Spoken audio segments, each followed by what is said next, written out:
بسم اللہ الرحمن الرحیم نحمدہ ونصلی علی رسولہ الکریم اما بعد۔ کسی شاعر نے کہا ہے کہ تم نے چاہا ہی نہیں حالات بدل سکتے تھے، میرے آنسو تیری آنکھوں سے نکل سکتے تھے، دو قدم ساتھ میرے چل کے تو دیکھا ہوتا، خود بخود تیرے خیالات بدل سکتے تھے،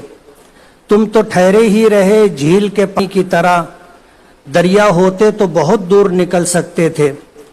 تم نے الفاظ کی تاثیر کو پرکھا ہی نہیں، نرم لہجے سے تو پتھر بھی پگھل سکتے تھے۔ صدر محترم، علماء کرام، ملک بھر سے تشریف لائے ہوئے مجلس منتظمہ کے اراکین اور میرے بزرگوں اور دوستوں، جمعیت علماء کا یہ اجلاس عام ایک ایسے وقت میں ہو رہا ہے جب ملک میں بسنے والی تمام قوموں کو سہارے کی ضرورت ہے، ملک میں بسنے والی تمام عوام کو آپ کی رہنمائی کی ضرورت ہے۔ جمعیت علماء یہ کسی ایک جماعت کا نام نہیں ہے، یہ ایک تحریک ہے جس کا قیام 1919 میں باضابطہ عمل میں آیا تھا، لیکن علماء کی یہ جماعت ہندوستان کی غلامی کو دیکھ کر اس ملک کی آزادی کے لیے 1803 سے جدوجہد اور کوشش کر رہی تھی، اور ایک لمبا زمانہ قربانیوں کے ساتھ گزارا۔ ایک لمبا عرصہ گزرنے کے بعد جب اس بات کا احساس ہوا کہ ملک میں بسنے والی دوسری قوموں اور برادریوں کو جب تک ہم ساتھ نہیں لیں گے اس وقت تک دیش کی آزادی مشکل ہوگی۔ جمعیت علماء نے اس ملک کی آزادی کے لیے جو قربانیاں دی ہیں وہ تاریخ کے اوراق پر آب زر سے لکھنے کے قابل ہے۔ کہتے ہیں کہ جادو وہ جو سر چڑھ کر کے بولے، اگر کسی کا ضمیر زندہ ہے اور ملک کی تاریخ کو اگر وہ بیان کرے گا تو مسلمانوں کی اور خاص طور پر علماء کی قربانیوں کو کبھی بھی نظر انداز نہیں کر سکتا، اسے اعتراف کرنا ہی ہوگا۔ جمعیت علماء نے ہمیشہ ایسے وقت میں جب ملک و ملت کو سہارے کی اور رہنمائی کی ضرورت تھی، اجلاس کا انعقاد کر کے ملک کو ایک راہ دکھانے کی کوشش کی ہے۔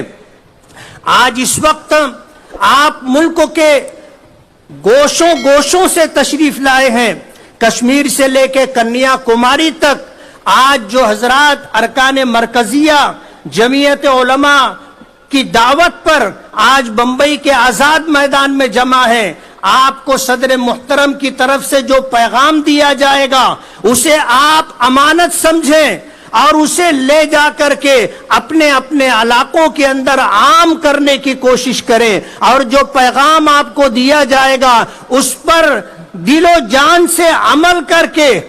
ملت اسلامیہ کے ساتھ ساتھ ملک میں بسنے والوں کی رہنمائی اور ان کے سہارے کا کام کریں۔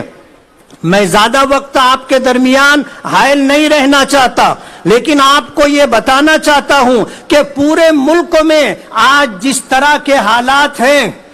ہم ہی نہیں، آج اس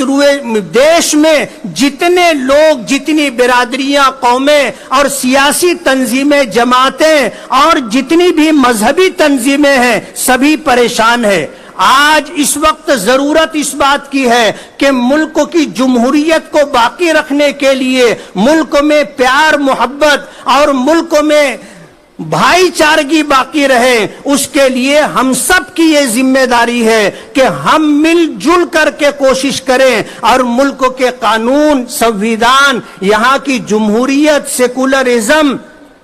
اور آپس کے بھائی چارے اور پیار محبت کو باقی رکھنے کے لیے ہم سے جو ممکن ہو وہ قربانی دینے سے دریغ نہ کریں۔ میں وقت کم ہے، اس بات کا احساس کرتے ہوئے اپنی بات ختم کروں گا، لیکن یہ کہنا چاہوں گا کہ مایوس ہونے کی ضرورت نہیں ہے۔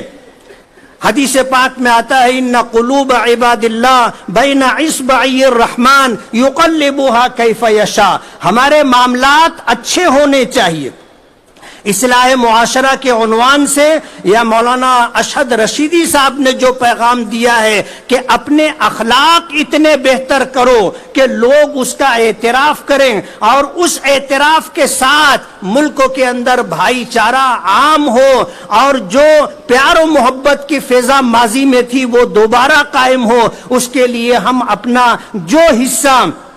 اس ملک کی بھلائی کے لیے ملک کے عوام میں پیار و محبت پیدا کرنے کے لیے دے سکتے ہوں دے. بہت ممکن ہے ہمارا یہ اجلاس انشاءاللہ اپنے مقصد میں کامیاب ہوگا اور صدر محترم اور جمعیت علماء کا جو پیغام ہے وہ ملک کے کونے کونے تک پہنچے گا اور انشاءاللہ ہماری کوشش بار آور ہوگی. اور جس مقصد کے لیے جمعیت علماء کا قیام عمل میں آیا تھا اور جمعیت علماء اپنے اکابرین کی راہ پر چلتے ہوئے جو کوشش کر رہی ہے انشاءاللہ وہ سب بار آور ہوگی. وآخر دعوانا ان الحمدللہ رب العالمین.